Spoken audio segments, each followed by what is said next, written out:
Sir, మీరు అలెక్కేని ఒక క్లయింట్లా చూడట్లేదు, పర్సనల్గా చూస్తున్నారు. నిజమే కదా? తను క్లయింట్గానే వచ్చింది, ఇవాళ పర్సనల్ అయింది. నీకొచ్చిన నష్టం ఏంటి? అది కాదు సార్, ఆమె వల్ల అనవసరంగా మీ డబ్బు వృధా అవుతుంది, మీ టైం వేస్ట్ అవుతుంది. విషయం ఏమీ తేలట్లేదు కదా. ఇలాంటి కేసుల్ని కొన్నిటిని మధ్యలోనే వదిలేస్తే వచ్చిన నష్టం ఏంటి సార్? దానివల్ల లాభమే ఉంటుంది కదా. ఏం మాట్లాడుతున్నావు ప్రియా? ఎందుకు ఇలా మాట్లాడుతున్నావు? నిన్ను కూడా బానే చూసుకుంటున్నాను కదా. తను బయట నుంచి వచ్చి ప్రాబ్లం చెప్పుకుంటోంది, నువ్వెప్పుడు నా పక్కనే ఉన్నావు కదా ప్రియా. నన్ను అర్థం చేసుకోకుండా ఇలా మాట్లాడడం కరెక్ట్ కాదు. నేను ఏ ఉద్దేశంతో ఉన్నానో నీకు ఆల్రెడీ తెలుసు కదా. తెలిసినప్పుడు సైలెంట్గా ఉండడం నేర్చుకో. చచ్చా, ఎట్టి పరిస్థితుల్లోనూ వ్రతంలో ఆ సుహాసిని పీటల మీద కూర్చోబెట్టేదే లేదు. ఓ, అంటే టాపిక్ ఇంకా వ్రతానిదా? ఆ వ్రతం మీద కూర్చునే ఆ సుహాసినికి అలేఖ్యకి సంబంధించిందన్నమాట.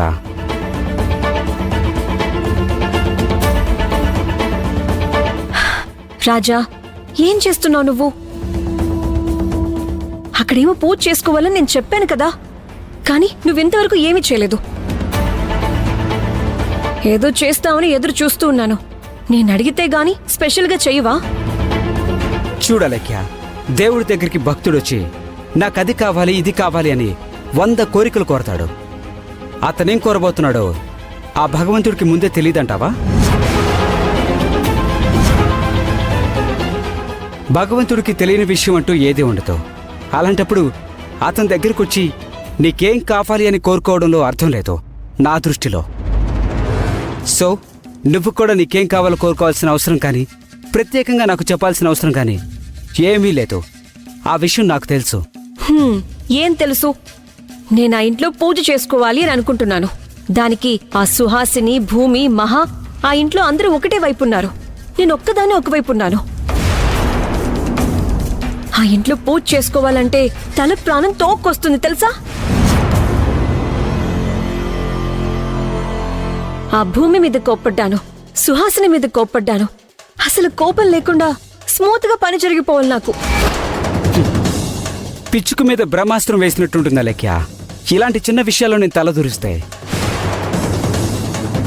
ఇంత చిన్న విషయాన్ని నువ్వు చాలా చాకచక్యంగా చేసుకుంటావని నీకు వదిలేశాను.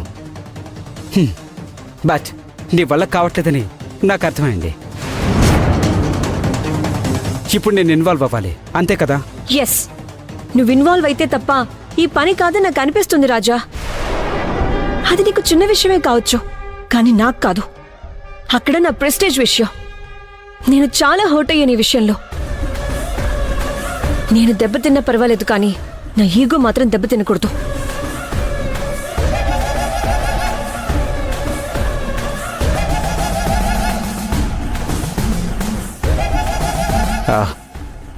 ఇప్పుడు 2 విషయాలు.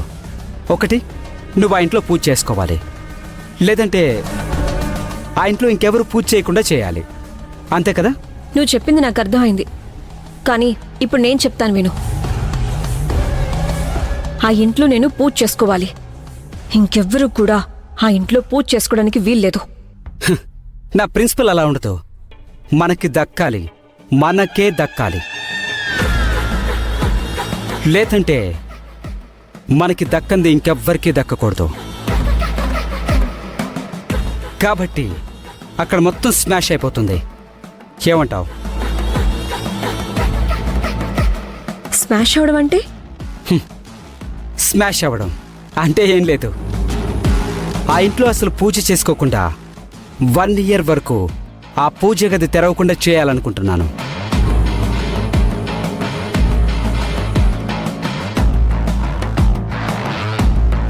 అదంత సులభం కాదు. వాళ్ళందరికీ దైవభక్తి ఎక్కువ. వాళ్ళు పూజని ఆపరు. ఆ విషయం నీకర్థం కావడం లేదు. ఎటువంటి పరిస్థితుల్లోనూ వాళ్ళ పూజని అస్సలు ఆపరు. అసలు ఆ సుహాసినియే లేకపోతే పూజని ఆపుతారు కదా.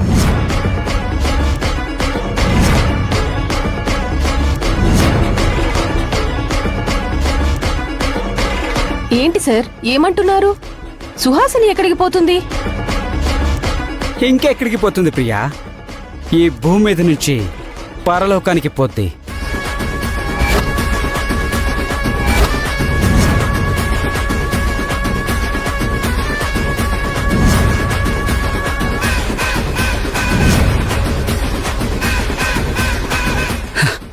ఆల్రెడీ డాక్టర్లు పోద్దని చెప్పారు కదా, మనం కాస్త ముందు పంపిస్తాం, అంతే తేడా.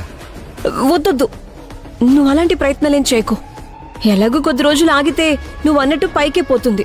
మళ్ళీ దానికోసం ఆ సమస్యని మనం నెత్తిమీద పెట్టుకోవడం దేనికి? పైగా ఇప్పుడు ఆ భూమి అబార్షన్ విషయంలో నన్నే తప్పు పడుతున్నారు. పాప విషయంలో మనం ఎలాగూ బ్యాడ్ అయిపోయాం. ఇంకా ఈ విషయంలో కూడా బ్యాడ్ అవటం నాకిష్టం లేదు రాజా. ఇంకేదైనా మార్గం ఉంటే చూడు. చూడాలెక్యా, నష్టం జరిగితే దాని వెంటే లాభం ఉంటుంది. దాన్ని మనం పట్టుకోవాలి.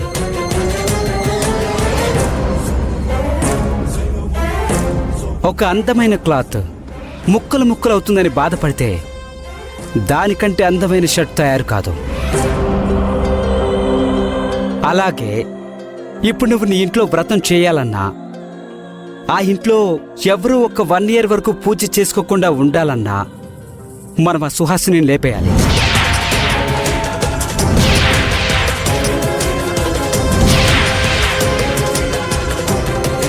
సార్, మనం లాయర్లం సార్. కాదని ఎవరన్నారు ప్రియా? నువ్వేం కంగారు పడకు. లాయర్గా మనం నిలబడాలంటే ఒక రాజకీయ నాయకుడు చేసే పని లాయరే చేయాలి.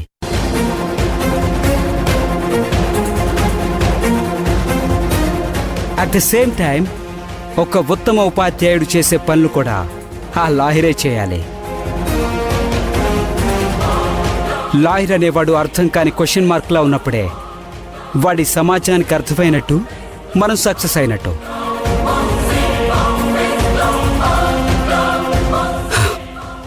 చూడలేక్యా,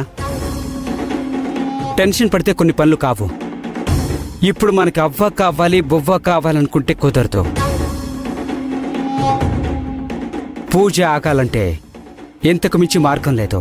బాగా ఆలోచించు.